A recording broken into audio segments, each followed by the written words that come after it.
24 പേരടങ്ങുന്ന ഒരു സംഘം ചെറുപ്പക്കാർ കാട്ടിൽ മരം വെട്ടുകയായിരുന്നു. പെട്ടെന്ന് അപ്രതീക്ഷിതമായി മഴ പെയ്തു. മഴ മാറുന്നതുവരെ കാത്തിരിക്കാനായി അവർ തൊട്ടടുത്തുള്ള ഒരു കുടിലിലേക്ക് മാറി നിന്നു. അല്പസമയത്തിനകം വലിയ ഇടിമിന്നൽ ആരംഭിച്ചു.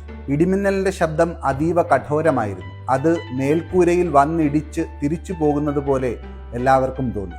നിമിഷങ്ങൾക്കകം അത് ഭീകരമാവുകയും എല്ലാവരും ഭയന്നു വിറയ്ക്കുകയും ചെയ്തു.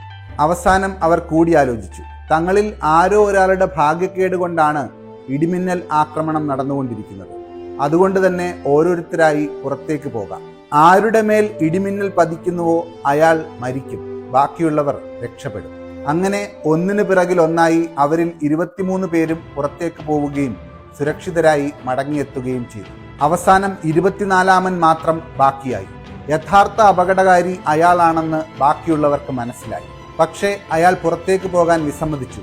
നീ കാരണമാണ് ഞങ്ങൾ എല്ലാവരും ബുദ്ധിമുട്ടുന്നതെന്ന് പറഞ്ഞ് അവരെല്ലാവരും ചേർന്ന് അയാളെ വലിച്ചിഴച്ച് പുറത്തേക്കെറിഞ്ഞു. അയാൾ പുറത്തേക്ക് വീണ നിമിഷം വലിയൊരു ഇടിമിന്നൽ ആ കുടിലിലേക്ക് പതിക്കുകയും അതിനകത്തുണ്ടായിരുന്ന 23 പേരും കത്തിച്ചാമ്പലാവുകയും ചെയ്തു.